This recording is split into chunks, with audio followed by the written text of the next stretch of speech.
Hi everyone, welcome back to another episode of Money Wisdom Podcast. I'm Kate, Executive of Community and Events here at Providend. And I'm Helen, Senior Executive of Media Production at Providend. In this Snack for Thought series, we'll be discussing pain points about money and life faced by the younger generation, and all of this for having snacks. And today we have Elijah Pies. And so this series is actually brought to you by the brand team. So both of us are in the brand team. We are not AAs or CAs. Yes. So today we have a little bit of a different flair, and we forgot to say this in the last episode. Okay. And Elijah Pie can actually be found just 5-minute walks from our office. So if you're nearby in the Duxton Hill area, come check it out.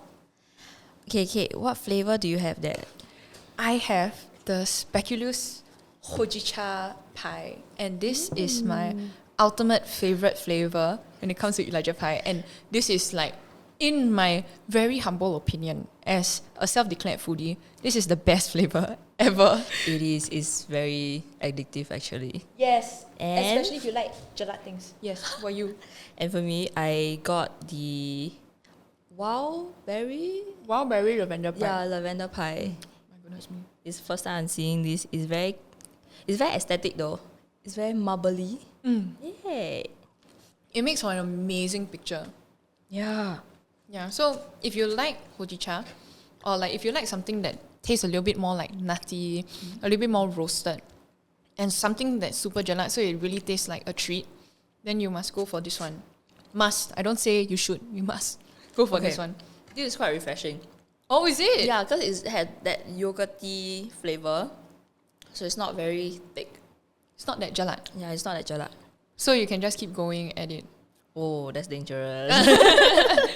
Can I try? Yes. Whoa. This is pretty good. This is Yeah. like blueberry. Yeah. Blueberry flavor.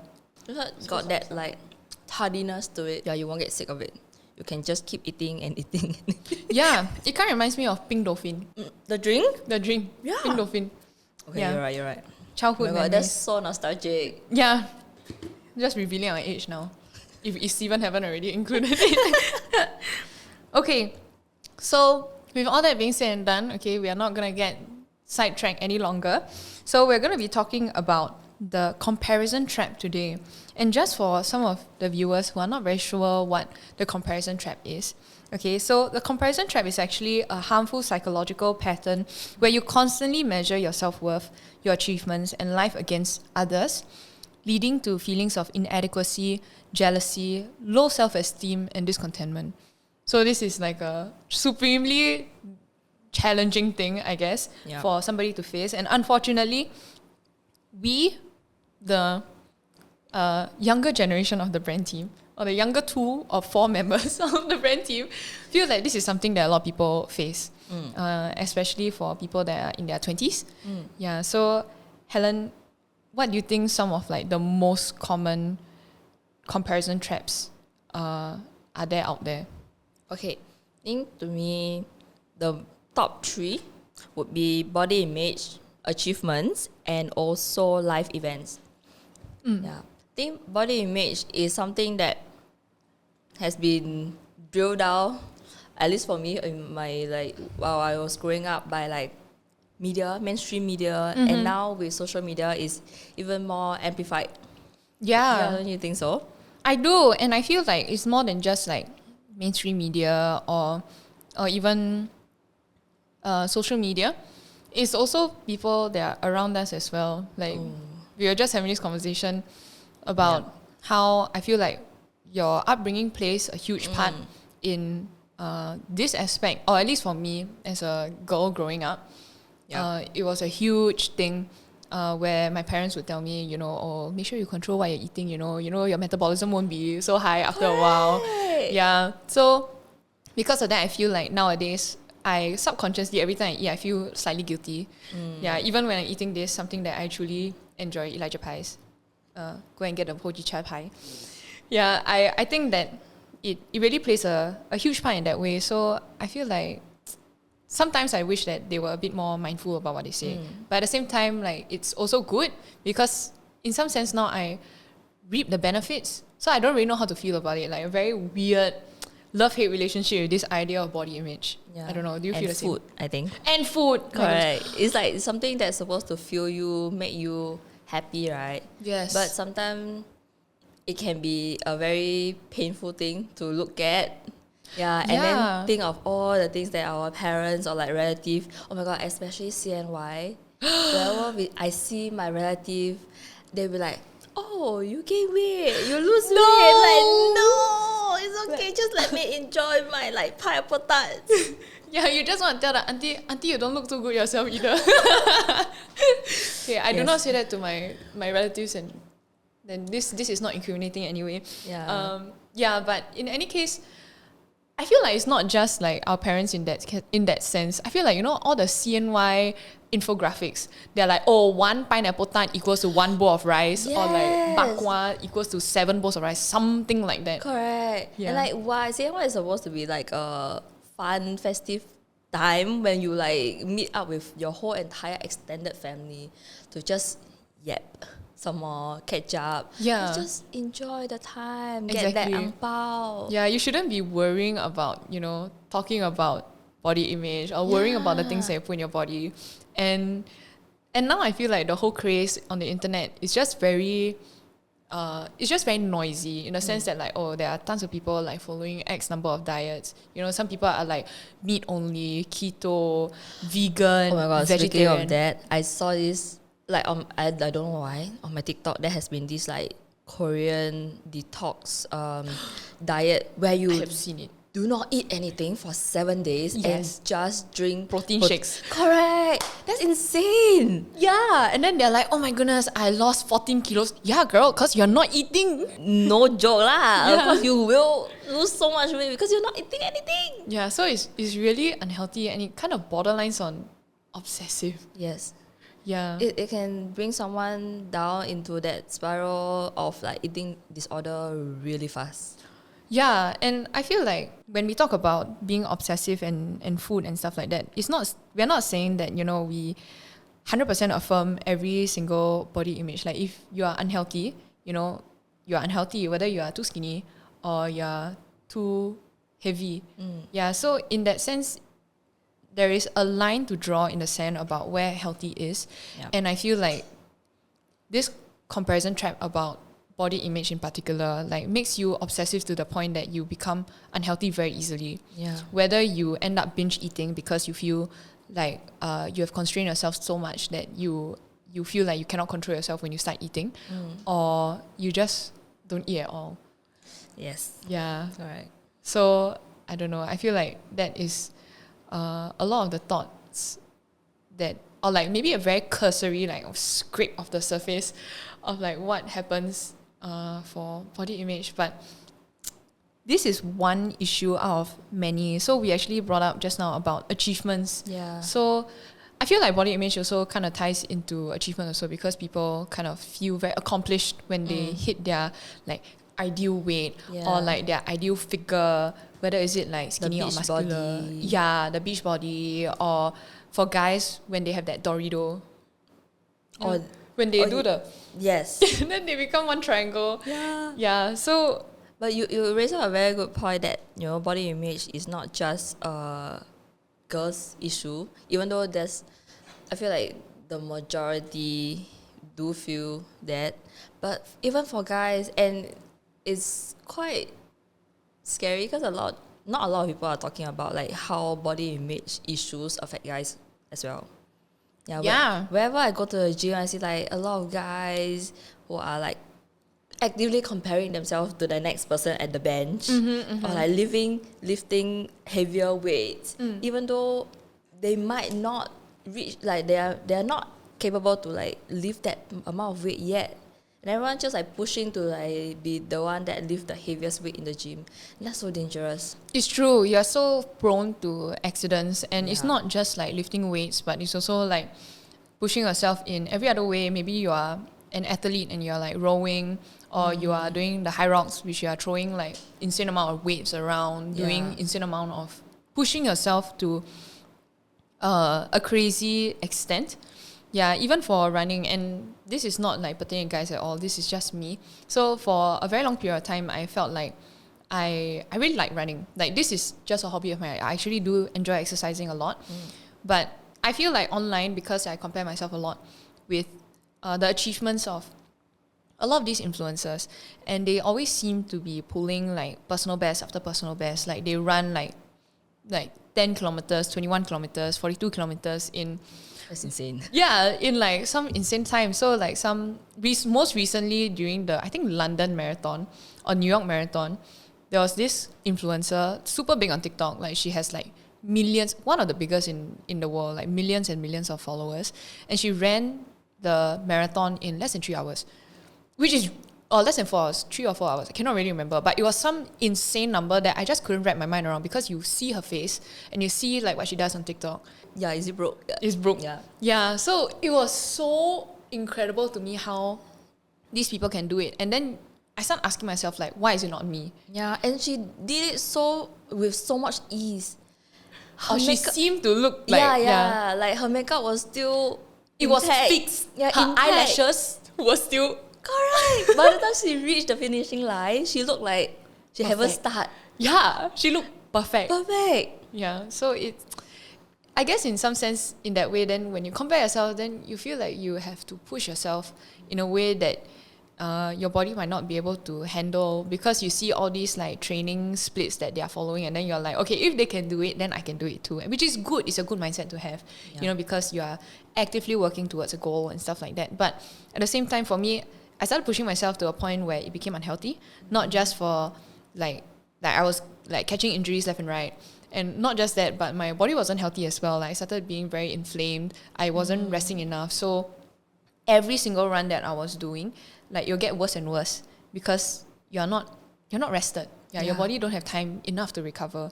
So in that way, I feel like the comparison trap is also really painful, especially when it comes to achievements as well, more than just body image. Yeah. And you raise up a good point where comparison can be a good thing to a certain extent. To a certain extent. Yeah, to push yourself to improve, be better in any aspect of your life. But when you cross that line of being obsessive, then yeah, it's so bad, because it will backfire on you very quickly. Hi listener, we hope you've been enjoying this episode and the podcast series so far. If this podcast has been beneficial to you, please give us a rating on Spotify, Apple Podcasts, or your favorite podcast platform. And if you're watching this on YouTube, do like this video and subscribe to not miss our future episodes. Thank you, and let's get back to the episode. Yeah, and it's so true. I think that a lot of people, they put a goal for themselves, or they place a goal on themselves so that they work towards. But there's a very thin line between a goal and unrealistic standards. Yeah. Yeah, and I think that is so dangerous, because, you know, at what point does it become like impossible? Yeah. And you cannot tell, especially once you're in it. So it is good up to a certain point. Yeah.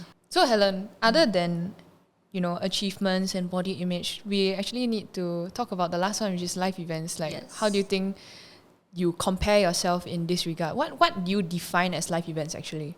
Okay, I think we had this conversation before we actually recorded. I think achievement and life events kind of have similar connotation. Yeah. Yeah, so to me, life events would be milestones that you normally hit, set by like society, right? In Singapore is getting your PTO, getting married, getting your first job, climbing that career ladder. Then to kickstart all this, the first thing you need to do is to get into a relationship. But do you need to? Oh, for the BTO? Well, you can wait until you are 35 and get the BTO on your own. That's true. That's true. Okay, but the common trope is to be attached first. Yeah, I think that's the norm in Singapore, right? Even when you drive or like take public transport, you see when you pass by a lot of the BTO construction site, the first thing that catches your eye is the BTO together. Oh my so goodness. it has been drilling down the idea of getting the house. You need two people. You need a couple. You need a family. Yeah. Yeah, so everyone is rushing for that. Everyone want to have a house in 30. House by 30 lah. Yeah, by 30. But it's quite tough also, right? Because a BTO, you basically need to know who you're going to end up with. Correct. 5 years before 30, so 25. Yeah, and you likely have to date the person for like at least a year. Yeah, at least a year to be confident and say, okay, maybe this person. Yeah. And you take a chance. Yeah. Yeah, and who's to say that in these 5 years that you're waiting, something, I've nothing heard- happens, you know? I've heard a lot of stories. Oh yeah, same. Of people forfeiting that BTO because the couple broke up. It's Yeah. so sad. And it's not just sad, but it's also like a huge financial hit. Correct. Yeah, you're completely wiped at it, like before the age of 30 because your relationship didn't yeah. fly, you know. Yeah, so And it putting so much pressure on you to like find a partner very early on in life. yeah, Even before like you even know yourself or like what you want, right? yeah, for sure. And I might sound like very wise now for saying this, but when I was like younger, a few years earlier, I was comparing my relationship status with my friends. In my friend group, everyone was attached at that point, Oh my goodness. and it's like for a very long period of time, some more. Oh my. Yeah, so Like they years? would. Yeah, years. So they will go on double dates, and obviously I can't join, right? I don't want to be like the fifth wheel. No, that's so bad. Yeah, like not even third wheel, it's fifth wheel. I don't want to be that. Like I don't want to be there also. Yeah, like a but- light bulb. yeah, Just adopt me. Correct. I mean, I have been a light bulb with my sister and my brother-in-law relationship for so long. But that's different. It's Yeah. your family versus your friends. yeah, and they are all younger than me. So there's a added pressure of faster get into a relationship. But I'm very glad that I waited out and be a bit more like selective, because I feel like if I have fall for that comparison trap and just anyhow find a relationship to get in, I might end up in a very bad one, or worse, getting into a long-term relationship that's not gonna last, BTO, and then have to forfeit it. Yeah. Yeah, which is like a very bad cycle. Yeah. Or even worse, if you actually get married and then Oh, you find out yeah. that there's issues. Wow. Yeah. Then And there is other yeah, lives that are having kids implicated. after that also. Yeah. Okay. So after talking about relationships a lot, but obviously life events is more than just relationships. So Yeah. what else? Yeah. Or even in school, like you get your grades, right? So like Yes. O level 6 points, Oh A my God, that's levels insane. 90. you know. Especially with like the new grading system. It's so hard. I don't understand this PSLE thing anymore. Like Yeah. the AL something. Yeah, You know, yeah. It will be such a pain for the students and also like parents to keep track and help the kids to achieve all these. Yeah, for sure. Actually, just by bringing that up, right, that's a very big point that I feel like a lot of people our age start to feel, especially once they start having their families, which is like, as parents, you start comparing your children. Yeah, we are talking about this. Like, a lot of the reason why we have this mindset of comparing ourselves with others stem from our parents. Yeah. Yeah. I kind of agree as well. Yeah. Yeah. At least for me, I'm the youngest of two siblings, right? So I have my older sister who is a straight A student. Her academic achievement is so insane. I Right. can't keep up. My And goodness. I'm not the hardworking, or I can't memorize stuff. My goodness. So when it comes to exam, I'm dead. so true, eh? Yeah, but for her, of course she put in a lot of work. For sure. Yeah. And it's not that you're lazy also. Yeah, It's just different. it's just different learning experiences and it's just different learning Styles. styles, right? For her, she can read the book, understand, and score very well for exam. But for me, I need that hands-on stuff, right? So for the longest time when I was growing up, my parents always say, why can't your grade be like your sister? And it put me in a very, not say bad place, but very stressful place, especially when it comes to like O level, right? I would mark the exam so many days before, lesser sleep, just to be able to understand the things that I'm supposed to know by that time. Oh man. Yeah. Yeah. And okay, I made a very bad mistake that I did triple size. Even though I'm not the studious type. Whoa. Yeah, because And you need a lot of memory work because it's biology. biology or chem, physics and all that, right? Yeah. Because I thought I need to follow my sister's footstep to become like in the Oh, man. to study in STEM and work Yeah. in STEM. But Yeah. that's just not my thing. And Yes. I'm glad that after O level I realized it's not my thing. And I Wow. applied to poly and I did what I like, which is design, right? Yeah, because I think if I follow her, You'll be cooked. I'll be cooked. So cooked. Yeah, I won't be here. For sure, for Yeah. sure. Yeah, and I'm so happy for you that you managed to break out of that Yeah. comparison kind of mindset and like basically chart your own path, which is so Yeah. important.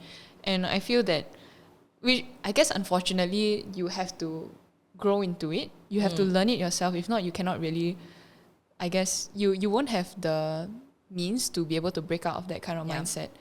Yeah. So do you have any tips for, I guess, the people who are listening to be able to, break out of this comparison mindset? Yeah, I wouldn't say tips because I feel like I still do compare myself with like people. But one thing that helped me was knowing what I want. Be really focused on what you actually need and want in life. Then understand the trade-off and just be okay with it. Wow. Yeah, learning to accept that you can't have everything in life. Yeah. Actually, that sounds a lot like, like what we have here at Providend. Do you think that which is the Providence philosophy of sufficiency, has that played a huge part in your perspective? Because you joined pretty early. Yeah, I have been here for a while. Maybe do you want to tell them? Okay, I've been here since 2018. Is it your first job? Yes, this is my first job. Okay. And I'm still here. Thank you for not firing me. Long service award. Yeah, but okay, joking aside, I didn't really think about that aspect, but now that you raise it up, I think it play a big part because I'm surrounding myself with people who are very contented in their life. They know what they want, right? A lot of them join us because the company align with their morals, their values, and with the conversation with them, it helps me to realize that actually, I don't have to have everything in life in order to be happy. I just need to know what makes me happy, my ikigais, right? And then just focus on them, and that's good enough. And I'm not saying like I'm settling. No, I'm thriving here. Yeah, you're thriving, exactly. And I'm happy with my life, genuinely. Yeah. It's just that my life looks very different from my friends or like some influencer out there. Yeah, but it doesn't mean that it's a bad life to have. Yeah. And I think that is the worst part, I guess, about comparison, which is that it truly like sucks the joy out of your life. Correct. That it's not bad, it's actually pretty good. Yeah. But you lose the sense of wonder and contentment in the simple things, or what you deem to be simple. Correct. But from what you're saying, it just sounds like, as long as you have all your priorities in check, and even though you cannot have the whole cake, you can still have a slice of pie Yes, and eat Elijah it. pie. A slice of your Elijah pie and eat it. Yeah. Yeah, and I guess that will allow you to be very content with whoever you are. Yeah. Yeah. Yeah. And it goes through like all the different aspects in your life, right? If you know what you want and you're happy, even like when you see someone who has the quote unquote perfect body, like when we talk about body image, you're gonna feel okay.